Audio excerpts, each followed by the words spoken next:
Assalamualaikum warahmatullahi wabarakatuh. Perkenalkan, saya Safira, NIM 019 dari SIF A Praktikum Pengelolaan Air Lahan Kering, Prodi Agroekoteknologi, Universitas Trunojoyo Madura. Jadi dalam video ini saya akan menjelaskan mengenai apa itu CropWatt dan bagaimana cara mengolah data dalam aplikasi CropWatt ini. Aplikasi CropWatt merupakan aplikasi yang dikembangkan oleh FAO atau Food and Agriculture Organization yang digunakan untuk membantu perencanaan dan manajemen irigasi berbasis kebutuhan air tanaman. Aplikasi ini digunakan untuk menghitung kebutuhan air irigasi, evapotranspirasi, dan efisiensi penggunaan air berdasarkan data iklim, tanah, dan jenis tanaman.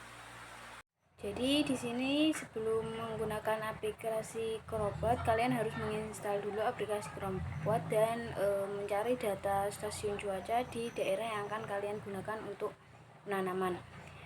Di sini saya menggunakan data unsur cuaca dari stasiun Surabaya dengan data lokasi 112,71 derajat bujur timur dan 7,21 derajat lintang selatan dengan elevasi 3 mdpl di negara Indonesia. Nah, untuk country langsung kita isi Indonesia dan untuk station langsung diisi dengan Surabaya. Untuk altitude kita isi dengan elevasi yaitu 3 mdpl dan untuk latitude kita isi dengan lintang selatan atau bujur lintang selatan yaitu 7,21. Nah, karena Indonesia berada di bumi bagian selatan maka N-nya kita ubah ke S. Selanjutnya untuk longitude kita isi dengan bujur timur yaitu 112,71.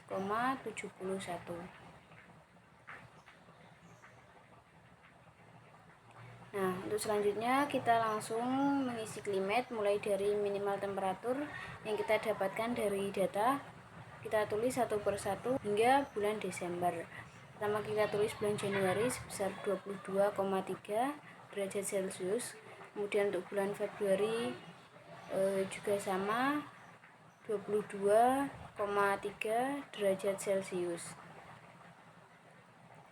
Selanjutnya kita isi sampai bawah dan kita akan mendapatkan rata-rata sebesar 21,3 derajat Celcius.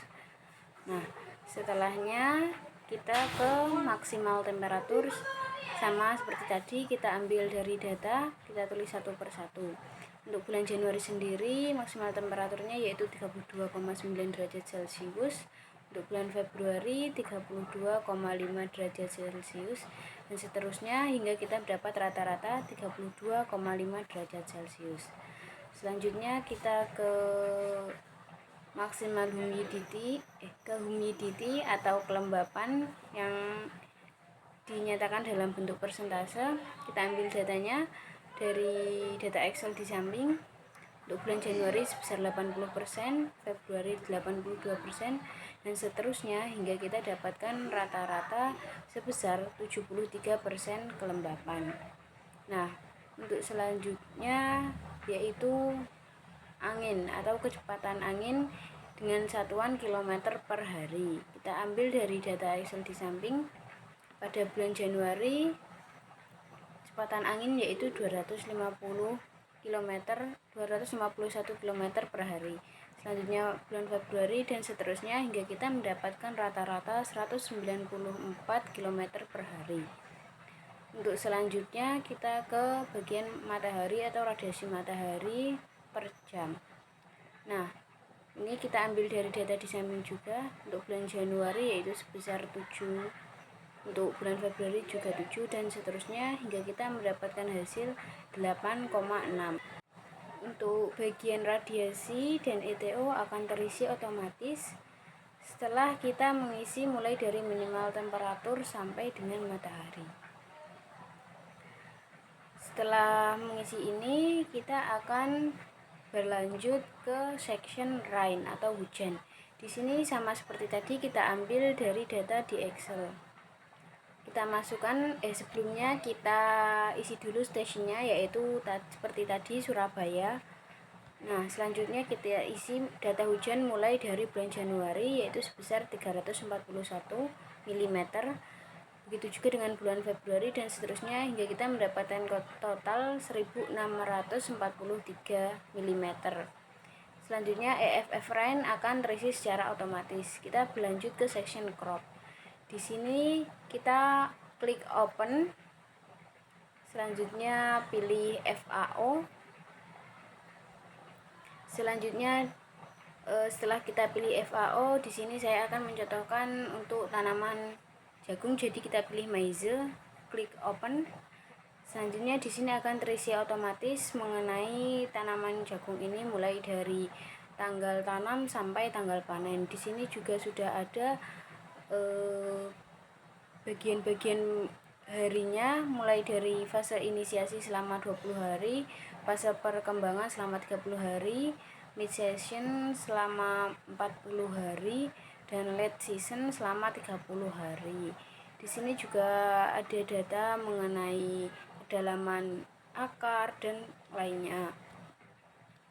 Selanjutnya kita ke bagian soil. Di sini saya akan pakai dari contoh di sini. Kita klik open dulu. Setelah itu pilih black clay soil. Klik open saja. Di sini akan keluar secara otomatis spesifikasi dari tanah tersebut, mulai dari soil moisture atau kelembapan tanah, maximum rain infiltration, dan maximum loading depth, serta yang lainnya. Di sini kita bisa lihat. Selanjutnya kita ke CWR. Di sini untuk CWR sendiri sudah terisi secara otomatis setelah kita mengisi data mulai dari klimat sampai dengan soil. Ini mulai ada KC, ETC, EFF Rain, dan irrigation. Selanjutnya kita ke schedule atau jadwal. Jadi di schedule ini sudah terjadwalkan mengenai masa penanaman. Tanggal penanaman di 6 Mei, 3 hari itu termasuk stage inisiasi dengan hujan 0,0 dan KS 1,00 beserta ETO sebesar 100% dan DPL 56% dengan kebutuhan irigasi 37,8 mm. Begitupun seterusnya bisa dilihat di sini sampai dengan 5 September sebagai end season. Interpretasi data untuk bagian klimat, minimal temperatur mendapatkan rata-rata 21,4 derajat Celcius. Untuk maksimum temperatur mendapatkan hasil rata-rata 32,6 derajat Celcius. Kelembapan rata-rata 73%, kecepatan angin rata-rata 190 km per hari, lama penyinaran matahari 8,5 jam per hari, rata-rata radiasi matahari 21,5 megajoule per meter per hari, dan evapotranspirasi acuan 5 mm per hari. Bagian hujan.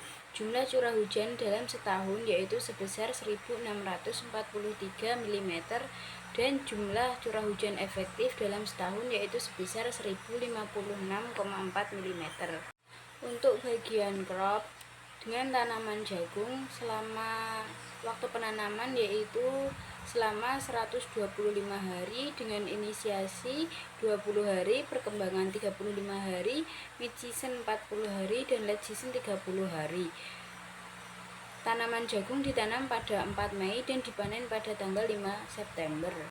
Untuk bagian tanah dengan jenis black clay soil, terdapat kelembapan tanah tersedia sebanyak 200 mm per meter, maksimum rain infiltration sebanyak 30 mm per hari, maksimum rooting depth sebanyak 900 cm, initial soil moisture depletion sebanyak 50%, dan initial available soil moisture sebanyak 100 mm per meter. Untuk bagian CWR mendapatkan hasil ETC dengan jumlah 484,3 mm per dekade, curah hujan efektif 168,8 mm per dekade, dan irigasi yang dibutuhkan sebanyak 360,3 mm per dekade. Selanjutnya untuk di schedule dibutuhkan total irigasi sebanyak 406,9 mm dan total efektif curah hujan yaitu sebesar 161,2 mm. Video ini ditujukan untuk memenuhi laporan praktikum pengelolaan air lahan kering SIF A tahun 2025. Sekian dari saya. Wassalamualaikum warahmatullahi wabarakatuh.